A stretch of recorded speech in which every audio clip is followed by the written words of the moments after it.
I'll try my best to zoom in on it to see if y'all could see it or not. Because it's rather important, man, that we see these things. I don't think you can see it. So let me just get it pulled back up here. Okay. So what it's saying here is it's the triple fatal crash under investigation into Prince George's County, July 6, 2024. Upper Marlboro, Maryland. Maryland State Police are investigating a fatal crash that claimed 3 lives this morning in Prince George's County. The deceased are identified as Isaiah Hazel, 23, Upper Marlboro, Kyrie Jackson, 24, of Waldorf, and Anthony Litton Jr., 24, of Upper Marlboro. Hazel and Jackson were pronounced deceased on the scene by the emergency medical service personnel. Linton, if I hope I'm pronouncing your name right, I mean no disrespect by that. Y'all could correct me in the comments. Was transported to the University of Maryland Capital Region Medical Center, where he has later pronounced deceased by the hospital personnel. All three victims were occupants of a maroon Dodge Charger involved in the crash. Hazel was the driver, Jackson was the front seat passenger, and Linton was seated in the rear of the vehicle. Shortly after 3:14 a.m. this morning, troopers from the Forestville Barrack responded to a crash on northbound Route 4, Pennsylvania Avenue and Presidential Parkway, north of Dower House Road in Upper Marlboro. Three vehicles involved in the crash were a silver Infiniti Q50, a silver Chevrolet Impala, and a maroon Dodge Charger. The The preliminary investigation indicates the driver of the silver Infiniti, later identified as Corey Klingman, was traveling northbound on Route 4, Pennsylvania Avenue in Prince George County. Investigators believe Klingman attempted to change lanes while driving at a high rate of speed when she struck the Dodge Charger and then struck the Chevrolet Impala. The Charger subsequently traveled off the right side of the road and struck multiple tree stumps where the vehicle came to rest. Klingman had two other passengers in the Infiniti at the time of the crash. No one was injured in her vehicle. The Chevrolet Impala was occupied solely by the driver. He was also injured in the crash, refused medical treatment at the scene. Maryland Department of Transportation State Highway Administration personnel assisted with road closures. The northbound lanes of Route 4 Pennsylvania Road were opened at 10:20 a.m. today. Investigators believe alcohol may have been a contributing circumstance in the crash. Charges are pending the investigation in consultation with the Prince George's County State's Attorney's Office. The Maryland State Police crash team is leading the investigation. Now, I'm not too sure on if this had anything to do with the NFL guy that's in the league and everything, and people spoke on that and everything. Nonetheless, this is one of those situations where, look, man, it's just not cool, man. This ain't something to take lightly, man. This is my prayers go out to the family. We send no matter what y'all are, I'm not forcing y'all to do anything. I would just ask that y'all pray for them, and y'all sing good vibes their way, no matter what it is, because it's hard when you lose somebody and your family close to you, their loved ones is going through something right now that you probably would never understand in life unless you possibly lost somebody. No matter what was involved, accidents do happen. These freak accidents happen.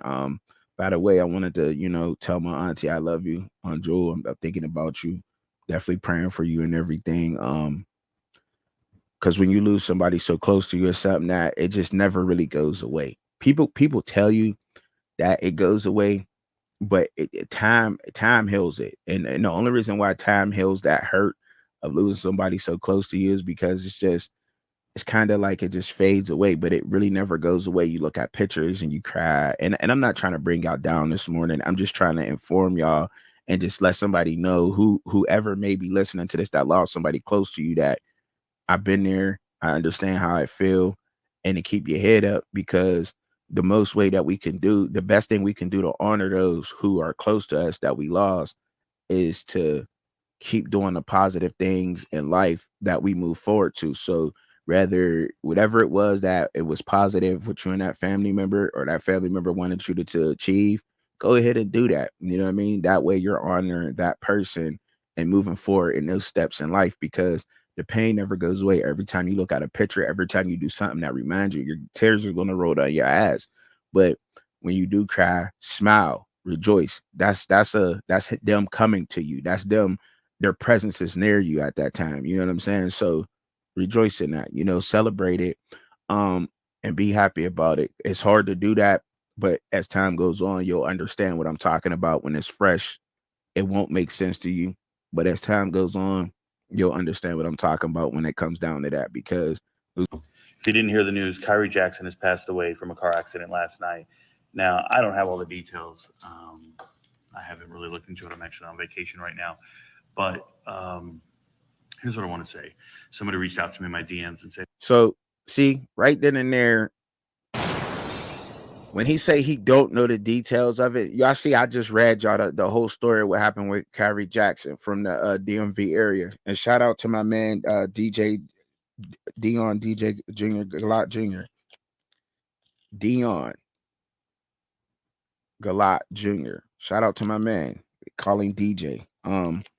He gave me a wonderful interview. He's the most down to earth person. See, these are regular people. Now, some people get caught up in their stardom and they see that I don't have a lot of followers, but uh DJ Galot Jr., he didn't care about that. He did not care about that. Dion Galot Jr. didn't care that I have big followers.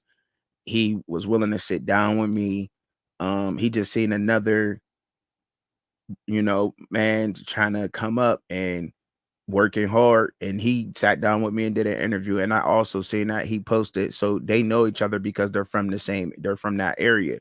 You know, I don't know how close he was, but he seemed like he was close. He had a nickname for him, so that easily could have been him in that vehicle. Had he not been where he's at right now in life, that probably could have been him out riding with them. You know what I mean? And thank God that he wasn't, because I actually had the chance to meet with, even though it was virtually, but I got to meet that man. You know what I mean? Talk to him. And cool dude, man. Bowie State, DMV area guy, quarterback. He was spent some time with the Washington Commanders and the Baltimore Ravens. I'm talking about Dion Galot Jr., but he knew Kyrie Jackson. So it was Kyrie Jackson. What I was just reading about the story from Maryland.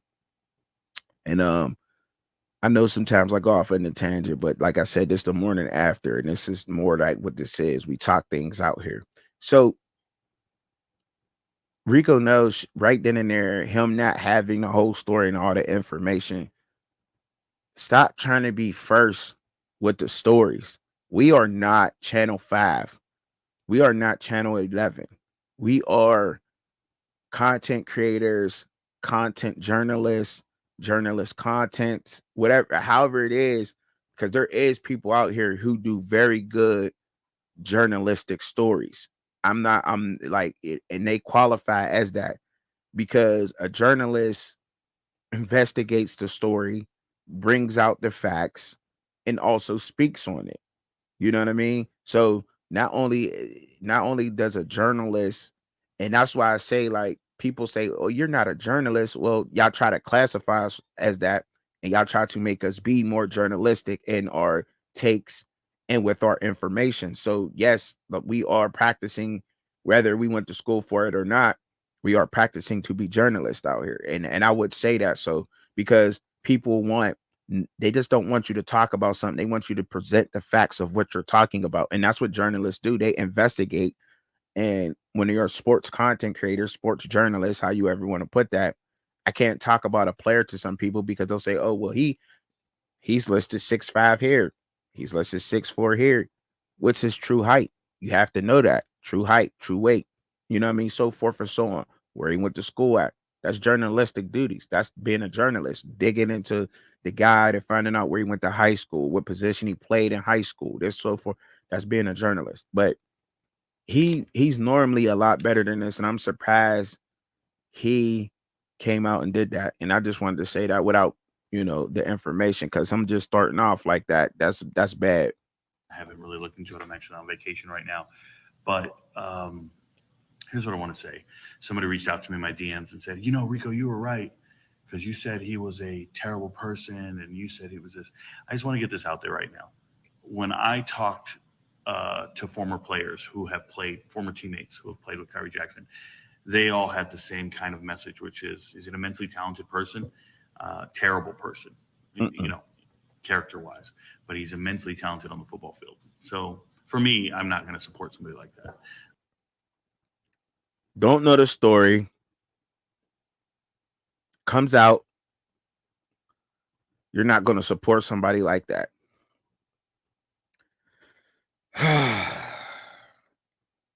See, I was trying to be nice at first and open up and trying to keep the positive vibes here of what's going on with this. And I'm gonna let y'all. I'm gonna say this, and there's no other way to say this. You're a clown. You're a fucking clown, Rico, for that. You do a lot of other great things, but to come out and this and for Kyrie Jackson to lose his life, and for you to clearly say you're not going to support somebody like that, but at the same time, you put it on social media that he has passed away, informing the public that he has passed away. You don't want to support it, so you shouldn't have touched it. Nor did he do any kind of research on the story. Now, not see, he didn't anything. I read before I even got into the Kyrie Jackson story. I gave y'all the beginning of I talked to y'all a little bit about losing somebody close to you, sending out prayers to their family. I read the police report, and now I'm going to give the take on Kyrie Jackson as a young football player. And it was immensely talented, talent through the roof. And as being a sports content creator like Rico knows, if you don't want to support him, then why put him up on your social media? See, it's only for clicks. See, and people don't realize that reposting him, calling him out, getting in his comments is doing nothing. It's doing nothing. You're actually, all the algorithm sees is engagement. It doesn't matter what kind of engagement you're giving him. You're giving him engagement none of the less. That's what you're doing. Doesn't matter. So I mean, if you don't agree with it, I mean, and I get it, you want to send it to people, you want to see what people have to say about it. That's cool and that's fine. I think that if you want some of your favorite content creators to speak on certain things like this, DM us, put it in our DMs. You know what I mean? I guess that's one way of saying it, but I guess people really want to know, like, and to show like the kind of the personality behind this person, and and everything else, because this may have hurt him. I don't know if this is going to hurt him or not as far as his social media. I mean, he charges people for at Patreon. He's behind the paywall and everything on Patreon. But first of all, the best thing, Rico, what you should have did, Rico, is got somebody from the DMV area that may have even known him, reached out, um, maybe did an interview with somebody that may have known him from the area, or got another person that could understand where he's from, how he grew up, and have an inkling of it, because I'm sure you grew up none of the sort, none of the way that none of you have not experienced nothing that Kyrie Jackson has experienced in life. You are a 60-year-old Caucasian man that talks about football from your perspective and from what you know. Never probably couldn't live a day in the DMV area where he's from. Clearly said you did no research, and then goes into saying you won't support him, but then posting him on your TikTok and talking about it. Now I don't know what else he's going to say after this, because I didn't watch the whole thing. I watched a clip of it. I seen it, and I seen the comments what people were saying. So I said I'm gonna put it up on the morning after, and I'm gonna talk about it. So let me be honest with y'all. This is the first time I'm going through this and breaking this little 2 minute, 23-minute video down on this.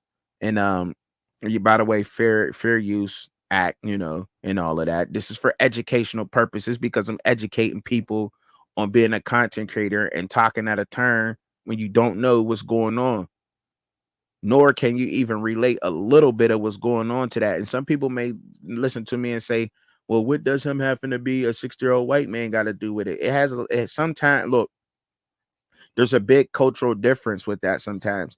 And I'm not saying that all Caucasian men haven't been through what we've been through, because there is a lot of Caucasian men who go through what we go through and been through what we've been through.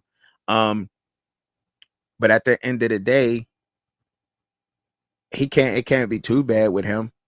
He can't even understand that. But he couldn't have, can't understand what that is. Has he been there? And if he had been there and if he had lived that, shame on him. Shame on him. Because he should understand a little bit more on how it feel to lose people. See, when you live in the inner city, then you see that all the time. You know what I mean? If anybody ever seen the movie Paid in Full out there, Cameron got that famous saying, man, dudes die every day, B. You be all right. You tough, right? You know what I mean? Like, it literally happens every day in the inner city, to the point where we think that that's something normal. And I wish more of us would go get help for that, because everybody don't grow up seeing people dead, seeing their friends get killed, get shot, or you know what I mean? Or you just at the wrong place at the wrong time. Like, a lot of us been through that in the inner city. That's something that a lot of people couldn't understand. You talk about us going to war. For some of us, waking up and walking to the corner store and getting back home is a war, is a battle. But living like that every day is a war. Just think a bit about the people who got to catch the public transportation, that live in the inner cities, that got to go to work, that got to travel. The moms, the dads, the young men who just 18 years old, 17, 18 years old, that just want to hold a job down, but they can't get hired by the store that's there. So they got to catch a bus downtown and then transfer over to another one. And then so they got to go through multiple neighborhoods just to get to work. That's a war there. And I know I'm going off about it, but I'm just saying, relate. Like, you can't even relate to him, but here you is speaking on him and trying to get clicks off of him. And this is exactly what people be talking about. Like, look, I'm gonna be real. I don't agree with everything that Coach JB got to say, but the one thing that I do agree with, when he be talking about, is how people in the mainstream media, or people who have huge followings, take situations like a Kyrie Jackson's death and take it to try to capitalize off it. And that's exactly what's going on here. None of it. Don't know nothing what's going on, but speaking on it. Hope he kept his nose clean. I said, I hope he doesn't get arrested, things of that nature. I don't know the details of his car accident, so I'm not going to sit here and say I was right in any regard. I'm just going to tell you guys, decision making is essential. Not going out at night is essential. Not driving in dangerous times, whatever it is. Like, all that stuff is decision making. Really, you're the end result of your own decision making. But right now, I don't have. You are. But let me say this, though, Rico. Let me tell you this, Rico. You can die. I can sit here and on camera and choke on this drink that I'm drinking on camera right now. You can die by, rest in peace, my aunt just lost one of her brothers tripping down the steps. You can die plugging in your iron that you use every single day, not knowing that there was a short on the plug.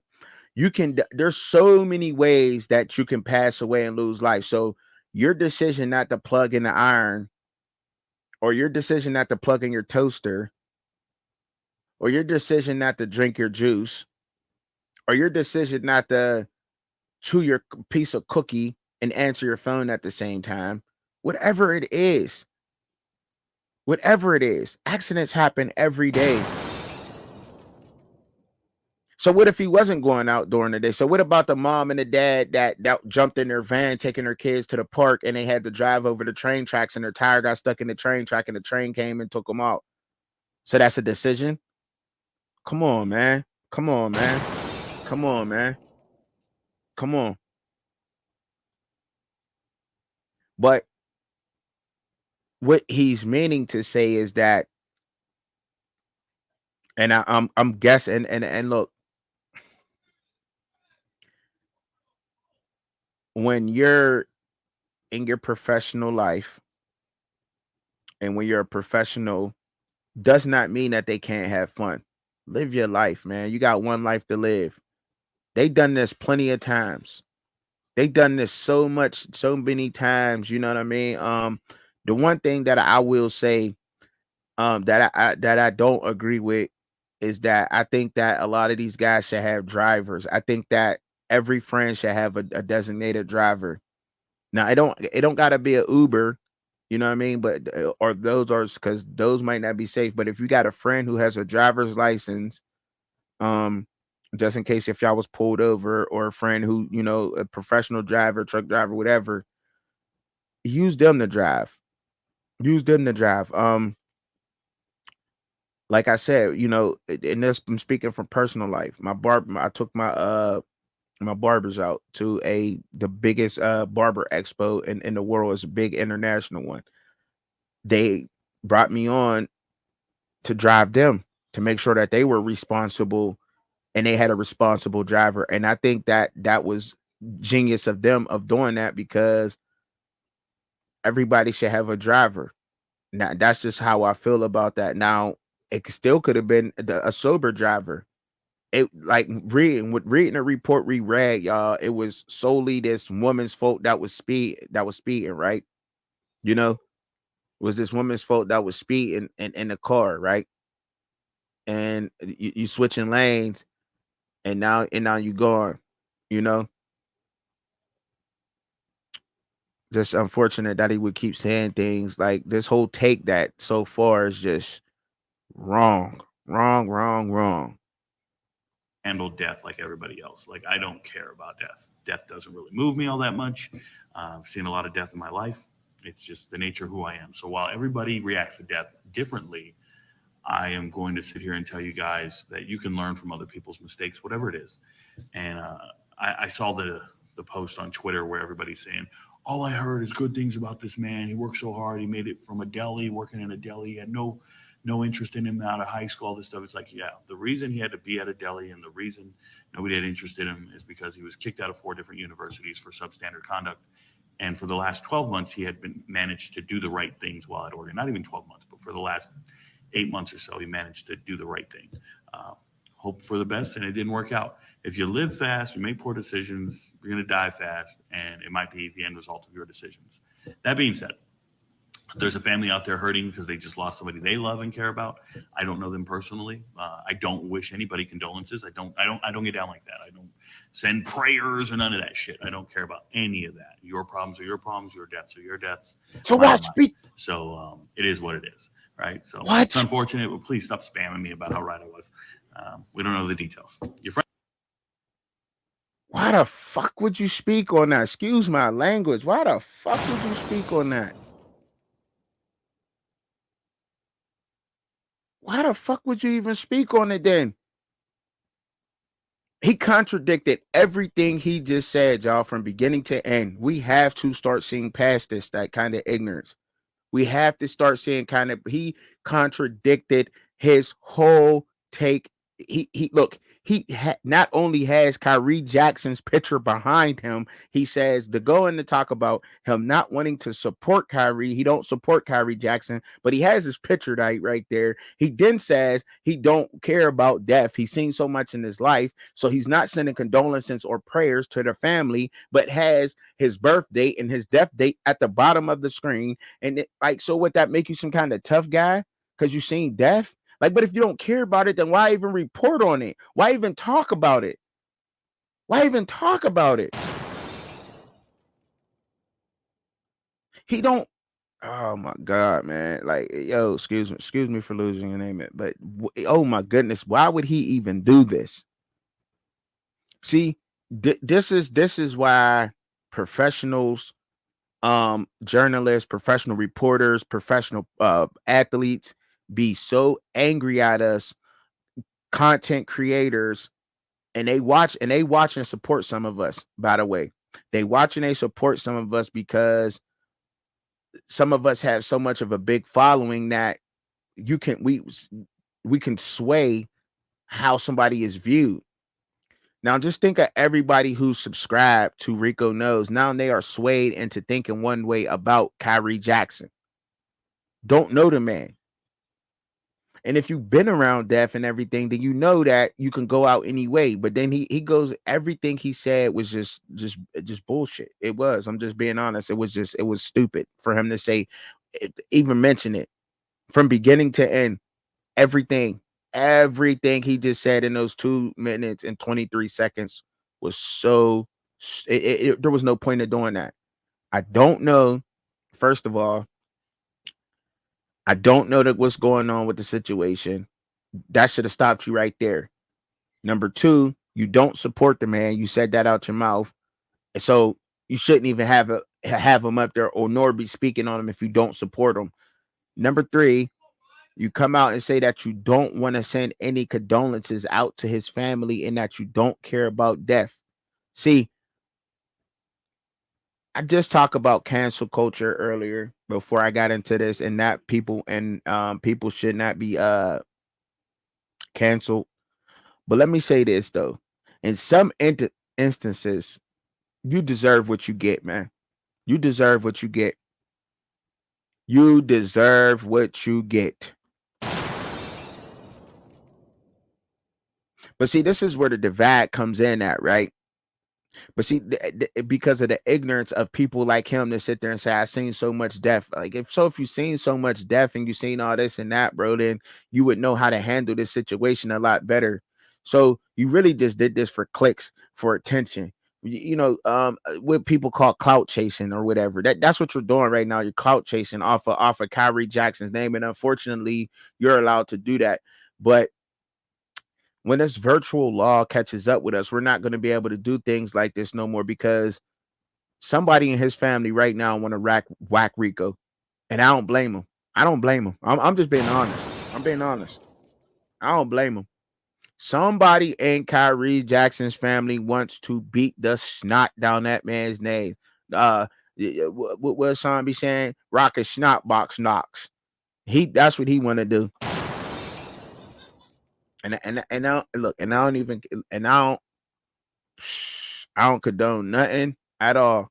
I do not condone violence. Violence is a last resort when it comes to men. I think that we should be able to sit down and talk about a lot of things or whatever else, but you cannot blame somebody for the feeling the way they feel. And not, like I said, when it's new to you and whoever's close to him, when it's new, there's no reacting. You get this story wrong in front of one of his family members that and one of their close family members, you're liable to get punched. And I'm just being honest. And that's because of the newness of the loss being there.